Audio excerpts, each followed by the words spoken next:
the row that Dawn was singing in. She's here just for a couple weeks, and I was transported back into 1986. I'm a teenager in Black Rock Christian Conference Center near Westchester, PA. Fairview Village is doing a teen retreat, and Mike Schutz is the speaker, and he's speaking about this reckless love that God has, where he just forgives and forgets. And I'm 16, and I know I got a lot to be forgiven, and I can't forget it. And then the song leader for that week was Dawn Heckman, who just sang for us. And she sang a very similar song that talked about this ridiculous, reckless, irresponsible grace that God offers us. And so I just leaned over to her last week and said, hey, if you're going to be here next week, why don't you just sing? She goes, what do you want to sing? I said, anything. Sing the alphabet for us. I don't care. Open up the phone book and just sing a jingle.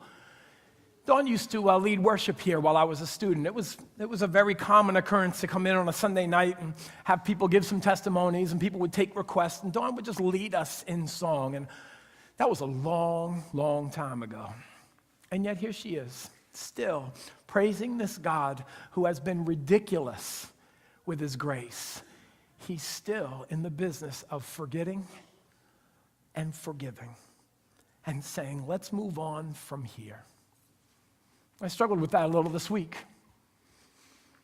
The gospel lesson that the lectionary has in the Church of Jesus Christ. So churches all over the globe are looking at the gospel lesson this week, and it's in Mark 12, beginning in verse 28. It talks about the greatest commandment. Mark 12, starting in verse 28, says that one of the teachers of the law came and heard them debating and noticed that Jesus had given them a pretty good answer in the debate. He asked Jesus, so out of all the commandments, which is the most important? And Jesus, verse 29, answers, the most important one is this: Hear, O Israel, the Lord our God is one. Love the Lord your God with all your heart, with all your soul, with all your mind, and with all your strength. And the second is this: love your neighbor as yourself. There is no commandment greater than these. Well said, teacher, the man replied. You are right in saying that God is one, and there's no other but him. To love him with all your heart, with all your understanding, with all your strength, and to love your neighbor as yourself is more important than all the burnt offerings and all the sacrifice. And when Jesus saw that he had answered so wisely, he said to the man, you are not far from the kingdom of God. And from then on, no one dared ask Jesus any more questions. Wouldn't that be great to hear from the one who has forgiven you? You're on the right track, and you're not very far from the things of my Father. Wouldn't that be an unbelievable encouragement to you? You know, it's like when a teacher walks by and you're doing the test and you're not sure if you're on the right track, and she just looks over and goes, oh yeah, keep going with that. You're on the right track. Don't you just breathe this sigh of relief like, oh good, I didn't even know what class I was in right now. I thought I was doing the right thing, but I could be way off. And she just leans over and says, you're good. Keep going down that road. You're on to something. Wouldn't that be awesome to hear from the Master? But the requirement is pretty deep. Last week we were agonizing over a church in Pittsburgh that invited people into their Jewish synagogue just to pray. And the people went in there just to find a moment of peace. And what they found was violence and hatred and shooting and confusion and chaos. And so yesterday, a group of ministers around the South Shore, a whole bunch of Christian men and women of God, decided to go over to Milton on the Jewish Sabbath to go to Beth Shalom, the temple over in the Blue Hills right in Milton. And they always have service 11 o'clock on Saturday. And so we asked, could we come and just maybe pray over you while you worship? The first time that you're going to gather together everybody in your temple after hearing about the chaos in Pittsburgh? Would it help to just have a few people around? And we thought maybe there'd be 20 or 30, but there was over 450 people that showed up around the temple. And doggone it, you know what the rabbi had to say? He said this, "Well, hear, O Israel, the Lord our God is one.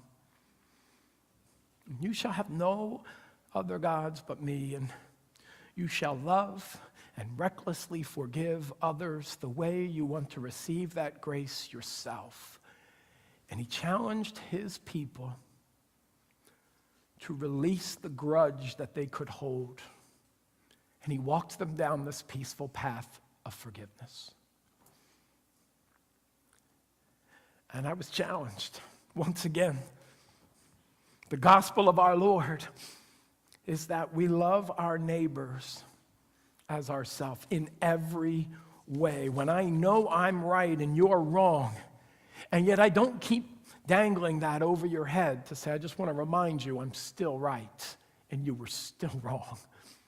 I don't know why that fuels something in me, but it seems to. And God says, no, we're going to recklessly forgive and show grace, which means we're also going to forget. And it was an honor to link arms with other brothers and sisters in Christ and just say, listen, for this temple, I mean, their name, Beth Shalom, means house of peace. And yet they would gather looking over their shoulders, a little fearful. And they just kept weeping, looking out the windows and seeing this like army of prayer warriors just saying, you're not alone, and we get it.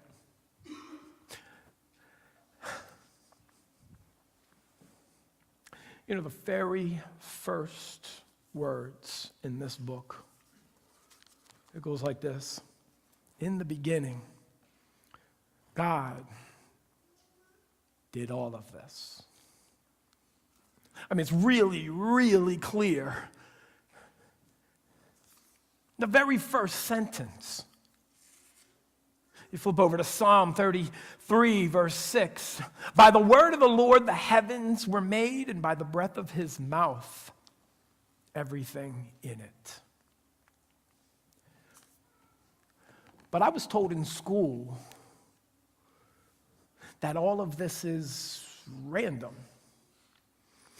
I was told by really smart people who would ascribe to a theology of, you can theorize anything in this science class, but you must always then show me the evidence. So you can come up with a hypothesis and nothing's off limits, but then you must go back and prove that out. This is science. We don't deal with could be, might be, should be's. We deal with what is and what isn't. And the lesson I was told over and over and over again in those science classes in my public school was, all of this is random. All of this stems from about 14 billion years ago. There was an accident. And some molecules, they randomly bumped into one another. This little collision just created this huge bang. And it was an amazing coincidence. And I like to learn. I don't think I was very good at science. But I liked to learn, and I liked the fact that that course particularly led me down the road of, well, then let's prove that out. And I was left so unsatisfied with the proof. It really didn't do much satisfying this like desire to learn more inside of me, because I recognized God tells us something very different. Isaiah 40:26 says, lift up your eyes and look for yourself. When you look to the heavens, ask yourself, who created all of this? He who brings out the starry host one by one. He calls forth each one, the star, the planet by name. because of his great power and mighty strength. Not one of them is out of his view. Well, that doesn't give a lot of room for the theory of earth and life, relationships, beauty, seasons, the circle of life. All rhythm is all just random coincidence. All I was given in my science textbook was this perfect balance that we see in nature. These laws that we have to ascribe to, the way the gravity pulls at just the right rate that keeps us here, but doesn't just pull so hard that everything just collapses in itself. The perfect way that we have 4 seasons that mix and match this balanced circle of life, where seeds are planted, watered, and matured, full bloom. All of nature partakes in the goodness of those blooms, and then they go through a dormant, and then a death, and then a reproducing, and then we circle it all back around again. Balance. And all of that is a pleasant surprise. Just a really happy accident. Romans 1:20 says, "For since the creation of the world, God's invisible qualities, his eternal power and divine nature have been clearly seen." Paul is saying here, if we need proof that God had a purpose, a design for all of this, Scripture encourages us simply to walk outside, lift up the window, and just look for a moment to say, the creation of the world, God's invisible qualities, his eternal power and divine nature have been on display and clearly seen, being understood from what has been made so that people are without excuse. God's saying that all of us can look around creation, and if we were to really look, we would see God. Jesus says it over and over again, what you see in me, look around, what you see around you, you're seeing the Father. If we would go outside somehow, Paul says, somehow we would recognize that there is something behind all of this, someone who has designed all of this. Well, now I can see a collision of molecules being part of a design. Now that starts to make sense to me, but the happy accident of, oops, wow, look at how that played out. That proof of that hypothesis falls very flat for me. And I think it was a symbol that I grew to love in math class. And again, I wasn't very good at math, but I like math. It at least, there's some sense that is made. You know, English class, we talk Shakespeare and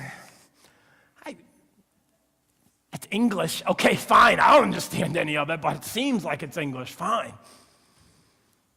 And history, there's so many versions of history. I was really looking for the proof. Well, did they really say that? And is that really how it happened? Because this book seems to contradict that book. What's the proof? But math seems to make sense. Now, again, I wasn't very good at it. But the stuff I could glean from, it made some sense to me. And you know the symbol I liked the best in math? Greater than. I don't know why, it just was cool. You could just make these clear statements. This is greater than that. Well, that I understood, right? Dessert is greater than vegetables. Yes, that makes sense to me. And you'd put the big sign of the triangle on the dessert. And then the little sign to a Brussels sprout and go, Snickers, asparagus, please, it's greater than, correct? That makes sense to me. I enjoyed that thought. And where it brought me all the time in school, because it just made so much sense.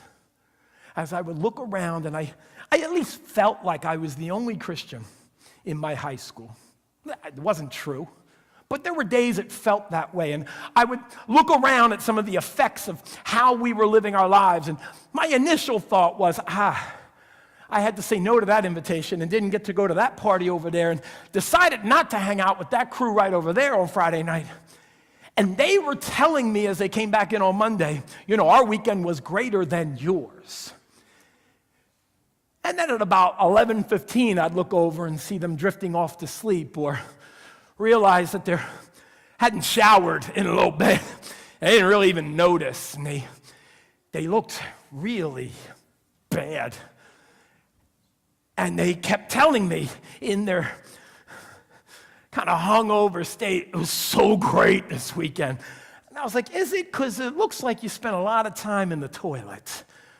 And they go, I know, I did, you're right. It was so much greater than your weekend. And I was like, was it? But was it? Was it? And in my brain, that math symbol, it started to make sense. And I would come back from a 10th grade retreat at Black Rock where Mike Schutz and Dawn Heckman would feed into me what was really greater than. And I'd sit in that math class on Monday and go, yeah, because God is greater than all the other options. The effects, the consequences of a life spent in obedience to God. It's greater than.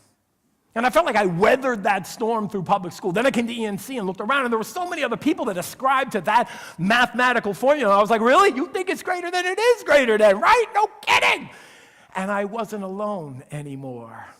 At least it didn't feel that way any longer. And I was welcomed into this bigger family that got that great math symbol. God is so much greater than. Fill in the blank.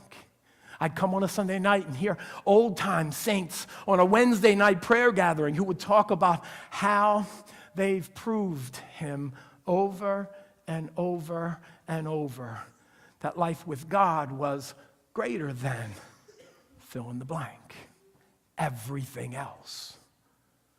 My adopted Nazarene spiritual grandparents, because that's what I got. My natural grandparents, when we got saved, they weren't convinced. They actually thought we had taken some step into crazy town and thought it was a little fanatical, you've been born again. You be a baby again, you're born again. It seems crazy to me. I remember my priest telling me that, and my dad said, wait, you've been wearing that same shirt for 37 years. You married the church, took a vow of celibacy and poverty, but we're the fanatics because we got born again? I don't get it. I feel like this is real. And my priest said, it is. And my dad said, I just need to be around some people who really will support this because I know my life has been restarted. I have been born again, and it is greater than the old way of doing life.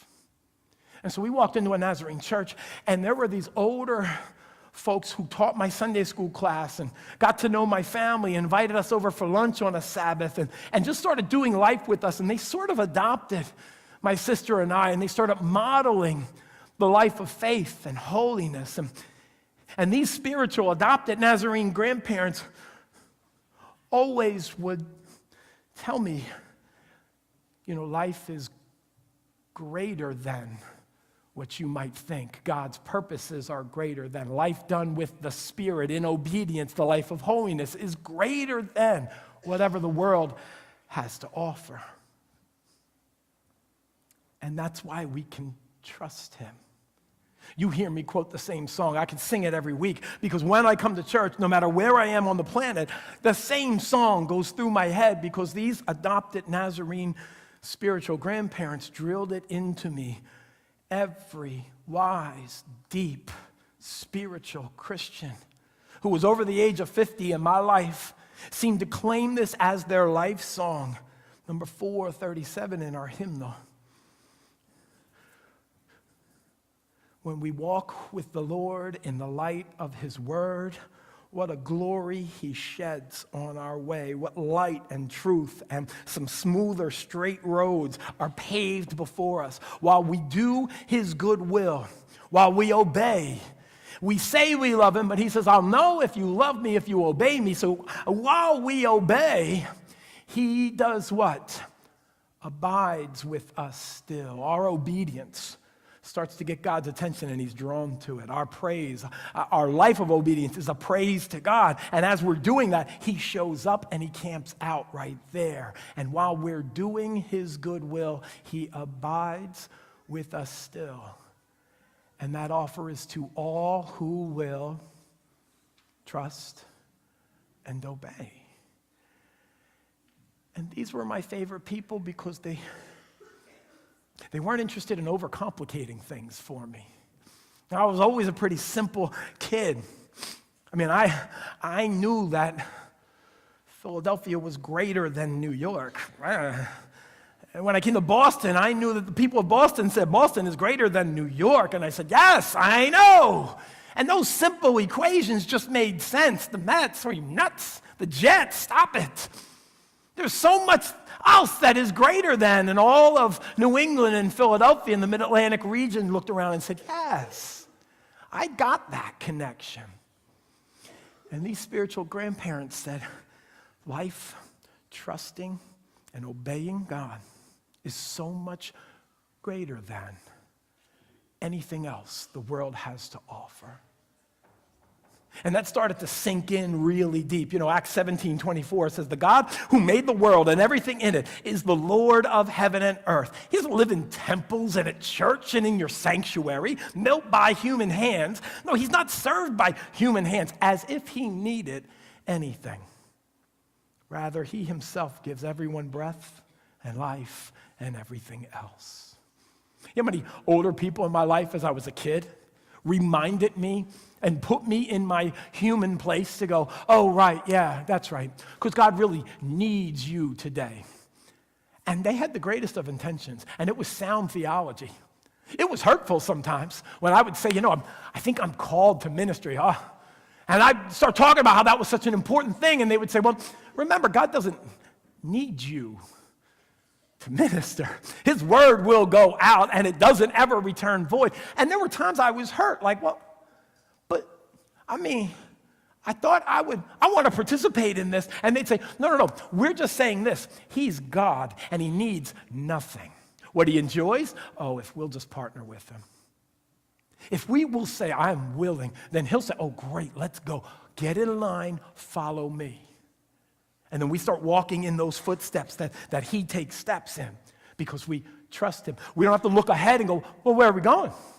Where's that going to end up? He just says, no, follow me. He doesn't have to turn around and provide an answer for me. He doesn't owe me that because he's God and I'm not.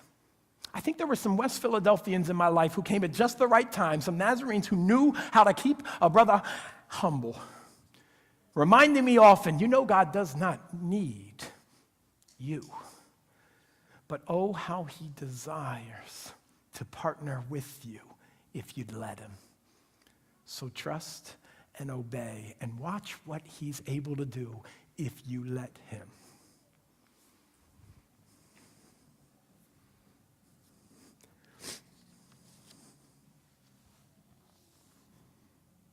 Isaiah 40, verse 28 says, do you not know? Have you not heard? The Lord is the everlasting God, the creator of the ends of the earth. He will not grow tired or weary. His understanding, no one can fathom. I used to be a little discouraged by that.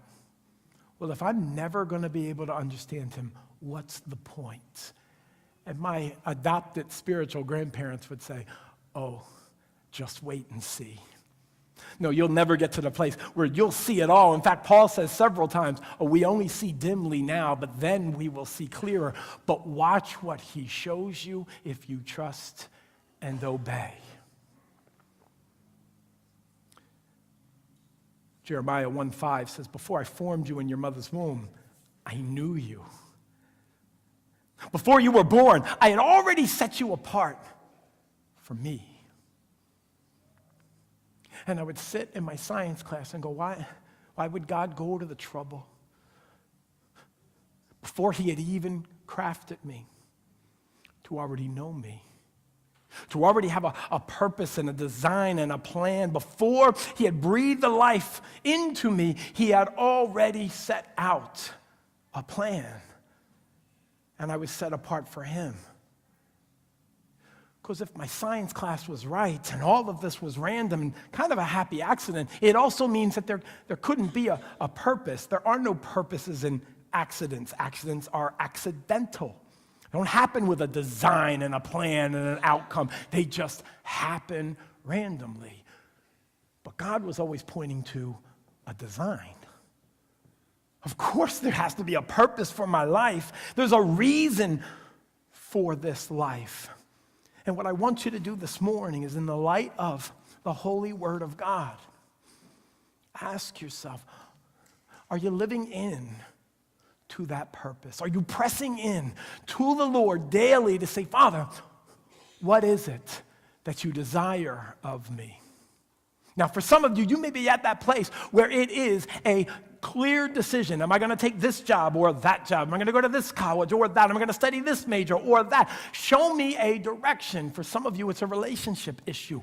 Am I to be marrying this person or not? What's the trajectory of my life? Where would you have me go? But sometimes it's just simple. Like, am I going to obey you today? Will I trust you enough to take the next step and not necessarily have to know where it's all going? Am I going to trust and obey you enough that what if you refuse to provide me the answer to why or give me the exact how? Will I continue to take another step forward? Or will at some point my human reason, my earthly eyes just say, that's enough. I'm not going to go any further until I know more. I want you today, if you agree that God's not usually in the random, capricious business of, oh, I didn't see that coming, but we'll just let that play out. If he's usually in the business of a purpose and a design, ask yourself this morning, am I living as if my purpose is to make God known? We see that in Acts. After the 4 Gospels, we see Jesus set things back right. And then he leaves. And he leaves the disciples with their purpose. And you will be my witnesses in Jerusalem and Judea and Samaria and to all the ends of the earth. And they now know whatever their life was being crafted to be, fisherman, husband, counselor, teacher, carpenter, it was now their purpose to make God known, to let everything they were doing be a reflection of God's glory. It's why Jesus tells us to let your light shine so before the people that they might see your good works and not be very impressed with you, but be very impressed with the one who's working through you. Is that your purpose and your reason for life? Am I living to make myself known and to get my goals accomplished, or am I living to make God known? Our culture tells us there's no reason, no purpose to life, except have some fun, try to get ahead in life. Parents, many of you have been told your job is to provide a better life for your kids than you had. And that cycle will perpetuate so that their kids will have a better life than they had, and so on, as if climbing this some sort of material, earthly status ladder was the point. And we'll know, like in a board game, that if we've arrived at the place in our fake little car with our plastic little man and woman and 2.5 kids with enough degrees and enough bank accounts and enough stuff, if we arrive there, we win. And yet how many of us know worldly people who have arrived there and arrived there beyond their wildest imaginations? Athletes and musicians and rappers and actors and politicians and business people, and they're living the dream, and yet all we see on their Wikipedia page is divorce and depression and antidepressants, thoughts of suicide and addictions,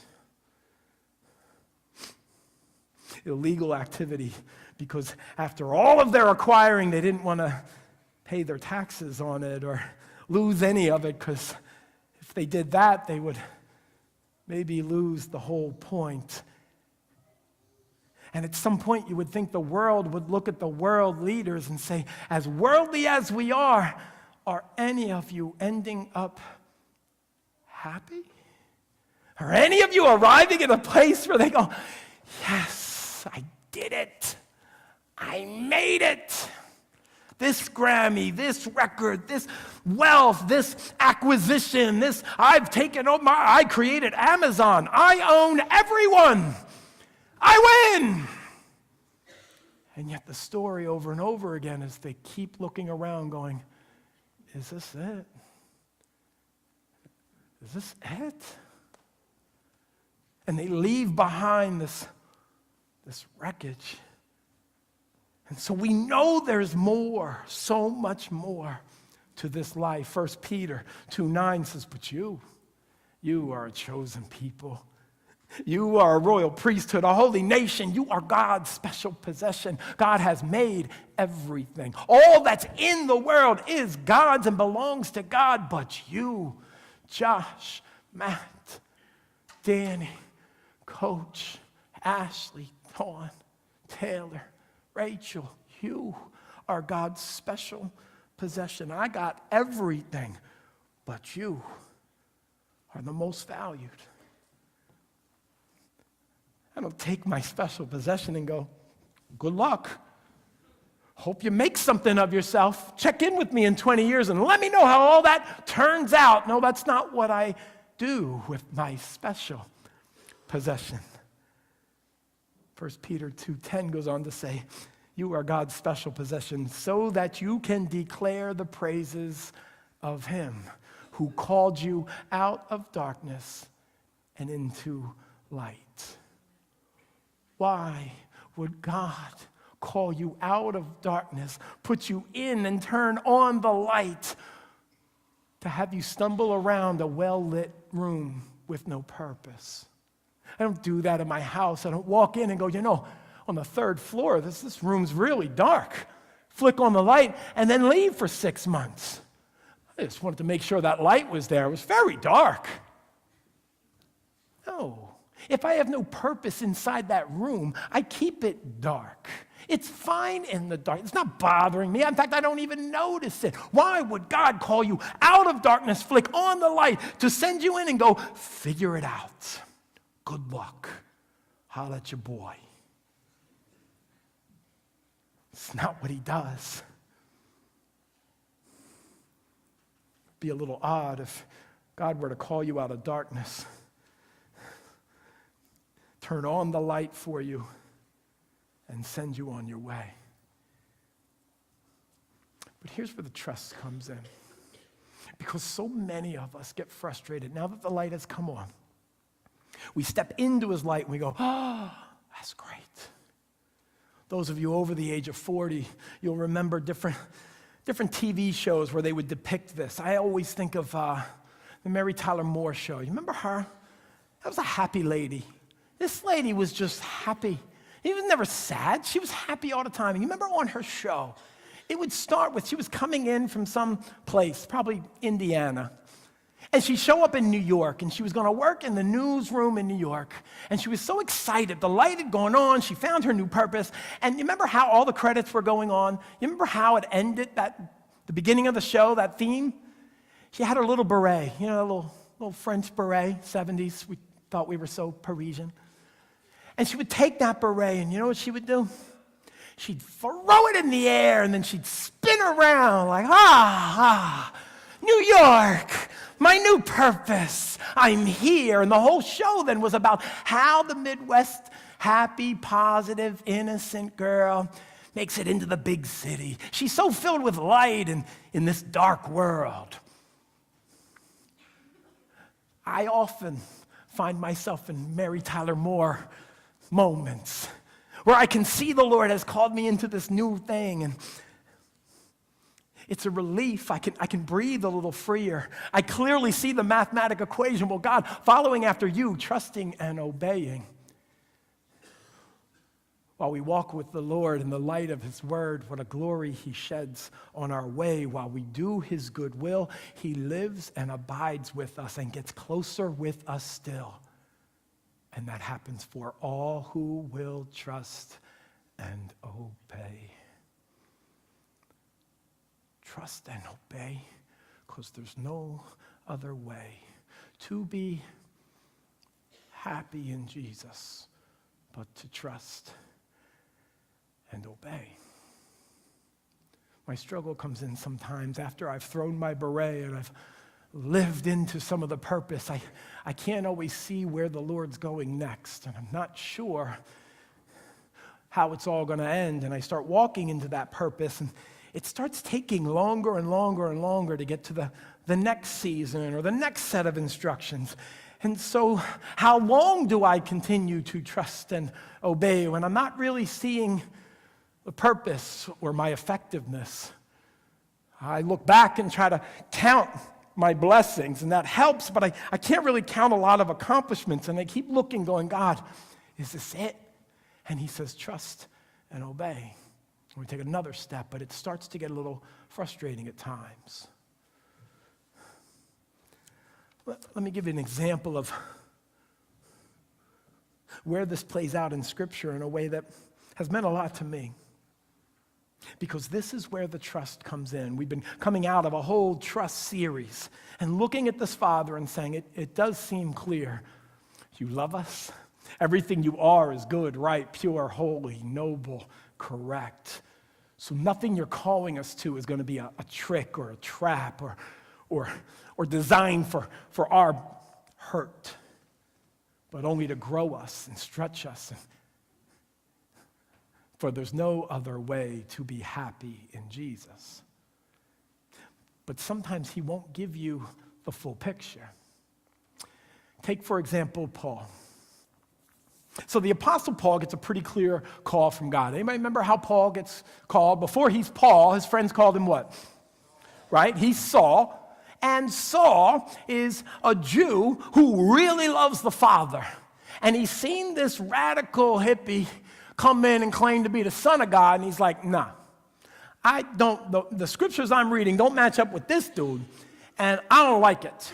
So I'm going to put a stop to that because I love the Lord. And so he is literally putting a stop to the lives of believers who are preaching Christ.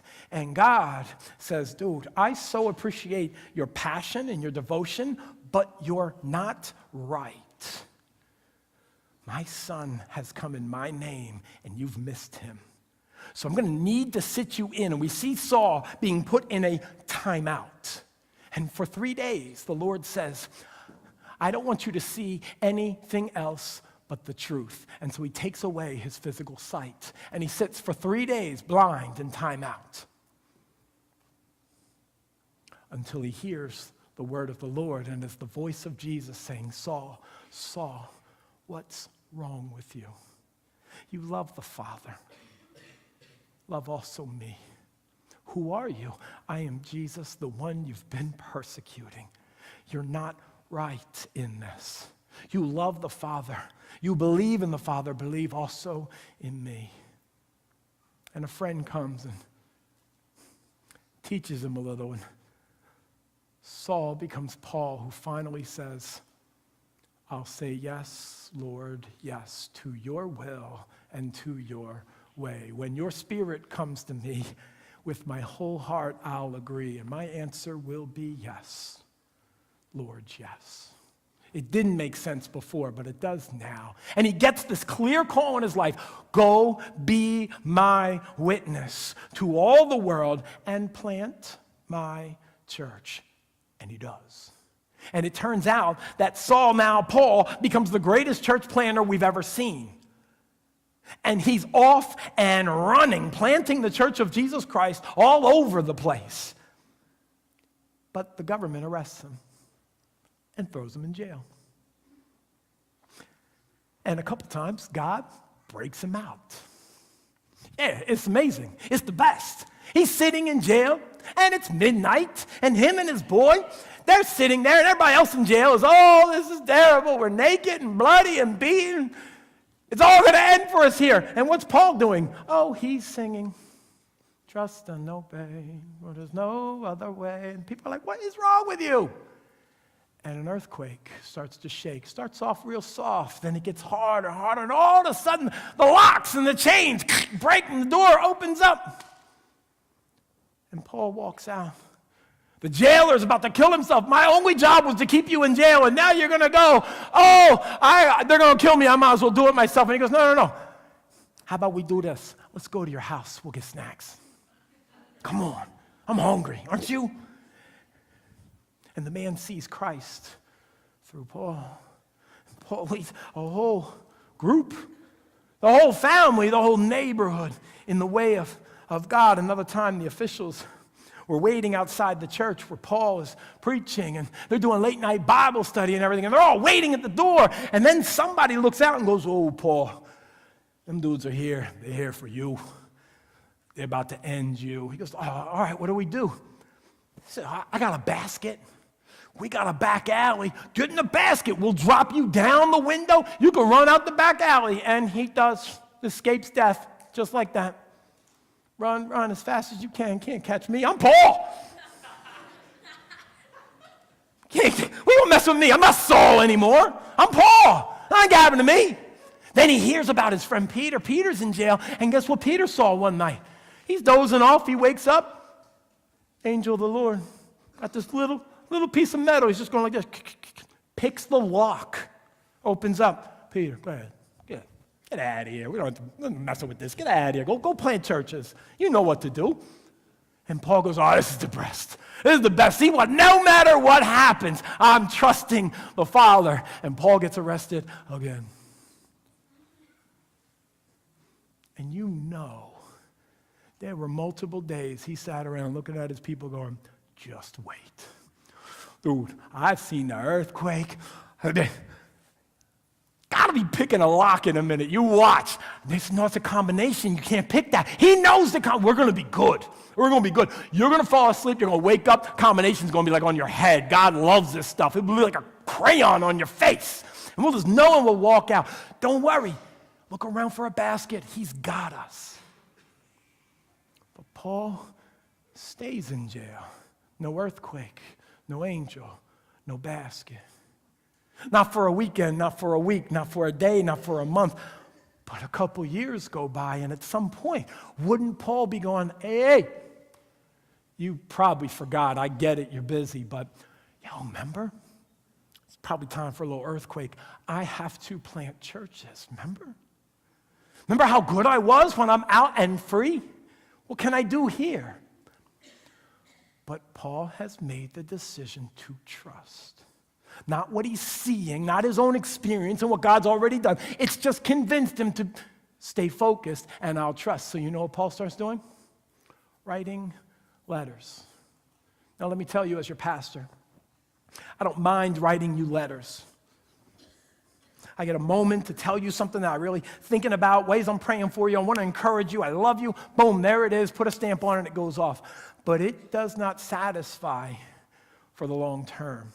If I can't see you, if we can't share together, if we're not going to huddle together in a small group, if we're going to break bread together around the communion table and worship together, it's not the same. But Paul keeps writing. And for some churches, it's all he does as a pastor is write. Gives it to somebody, try to sneak it out. Tell him I love him. Follow the Lord. Here's what he's been showing me. Go.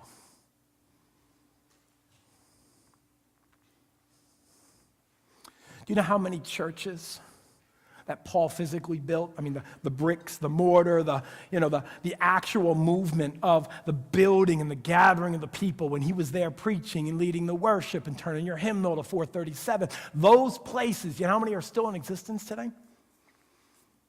None. You know what the most enduring part of Paul's ministry is? Letters. Many of which were written which had to be in some of the most frustrating times in his ministry, the whole time writing, going, whatever, God, fine, if this is all I'm going to do, but it sure seems like a big fat waste. I could be planting and preaching and saving and growing, discipling, but I trust you, so I'll write. Philippians, Colossians, Philemon, Ephesians. And it must have been really unsatisfying for him. In my brain, because I don't know if I've told you before, but I don't know everything. I don't know at all how our days are going to end. I don't know. The Bible gives us some pictures. Some may be allegories, some may be exactly literal how it's going to go, but there are various pictures about how things are going to go at the end of our day and into the afterlife. But the picture for me with the details is not crystal clear, and so I do not know how it works. Paul goes to heaven. He's welcomed in. Now, there's a big part of me, and I know we like the idea of, saints that have gone on before us and they're looking back, caring for us here on the earth, but I don't know, because honestly, my brain seems to work like this. If I'm around something that I love, but I see something that I love even more, I'm just usually like, I'm focused, and I've refocused. Paul, caring for his people, is called home. He gets beheaded at the end of his journey. Religion majors, good luck. Paul gets beheaded at the end of his journey because he's still obeying and pastoring and writing and preaching and calling and discipling and preaching Christ. And he shows up to heaven, and I don't know, but this certainly sounds like it could have happened when he looks and goes, oh my. And he's so captivated by the face of the one whom he once was persecuting, but now has given his trust and his obedience to, that he never looks back. And what if God just doesn't have a rearview mirror? What if this little speck, this tiny little time, this grain of sand we call time on earth is just that, and we just leave this earthly tent and we move on to God's glory and we never look back? And yet we keep showing up. Thousands and thousands of people over the last 2,000 years keep showing up. And they say, is that Paul? I just need to tell him, hey, thanks for pastoring me through the book of Philemon. Dude, Ephesians changed everything for me. When I was preaching and caring for other people, the book of Philippians, you pastored me so that I could pastor the masses, and I'm grateful. And Paul's looking at us all going, what are you talking about? You weren't in Philippi. You're not a member of that church. Dude, look at your clothes. We ain't dressed like that when you weren't there. And they go, no, Pastor, thank you. No. And we start quoting Ephesians, Colossians, Philemon, Philippians, and he's going, I don't get it. And what if God just decides not to tell Paul? It's not going to tell me. Father, who are these people you say I pastored? I didn't pastor these people. That's 1 billion people are lined up to say thank you. I didn't do any of this. And God just goes, just say you're welcome. And if all of eternity, what if Paul's having to go with bewilderment? You're welcome. Happy to be your pastor. I don't know your name. Tell me your name. How did my ministry ever touch you? And we walk away so satisfied. Oh, because Paul, you wrote the Bible. Paul looks and goes, wait, the scribblings that I snuck out of jail when I was so disappointed and so, remember how many times I said, oh, I wish, I long to be with you. God, you sent those letters out, and thousands of years later, people were still being pastored by my men. What? And God says, I told you if you trust me. Paul says, well, why didn't I get to see? I didn't know that was going to go. Yeah, but I'm God, you're not. Thanks for being faithful. For the rest of eternity, just enjoy you being pastor to billions. And Paul goes, I didn't know. What if even now he's still a little perplexed? God, I could have done so much more. And God just goes, just trust me. You would have never gotten to Wollaston, Massachusetts, but, they get you. You've been pastoring them for over 100 years. What if the end result is not what God is asking for us or from us at all? What if we can't see the next step or how this all gets resolved? What if we can't see what the outcome is going to be?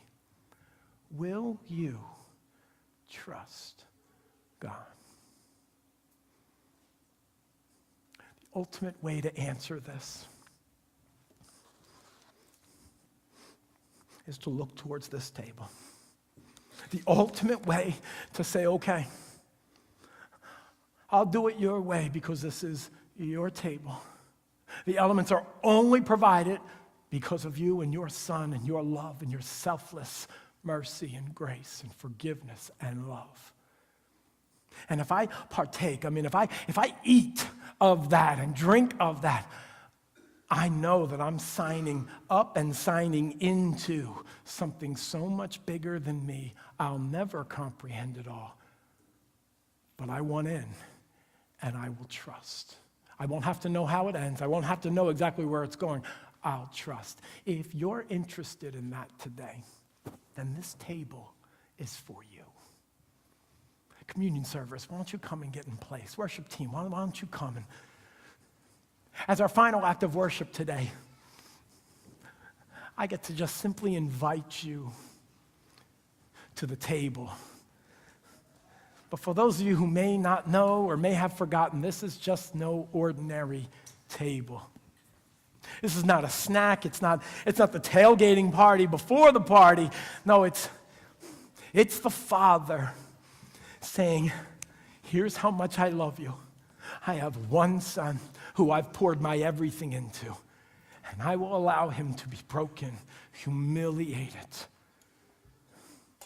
for you.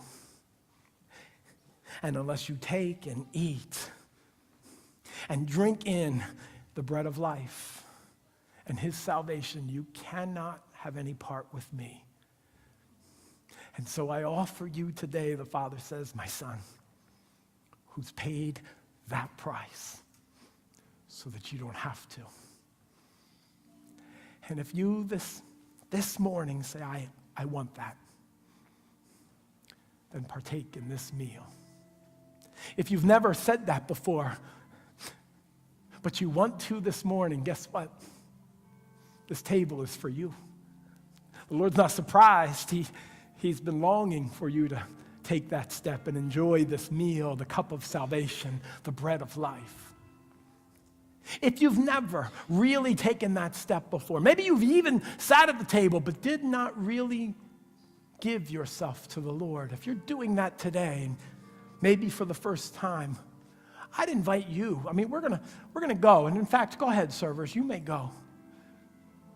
We'll bring the elements to you. When you get them, serve your friend, pass the tray, hold on to the elements, we'll take them together. But if you've not taken that step before, maybe not taken it intentionally and seriously before, but want to today, I'd invite you to come join me just here at the altar. And I'd like to pray with you as the first time with your eyes wide open saying, I trust you. And I'd like to welcome you to the family of God. So as you worship today, maybe you want to refocus, maybe you want to realign all of your trust. Maybe you just need to admit, I've been looking for the answers and the outcome, and I don't need that today. I'll just trust and obey. But if it's your first time, come and join me up front here. Let me have the honor of praying with you and celebrating. Let's spend a moment in worship and then hold on to the elements. We'll take them together.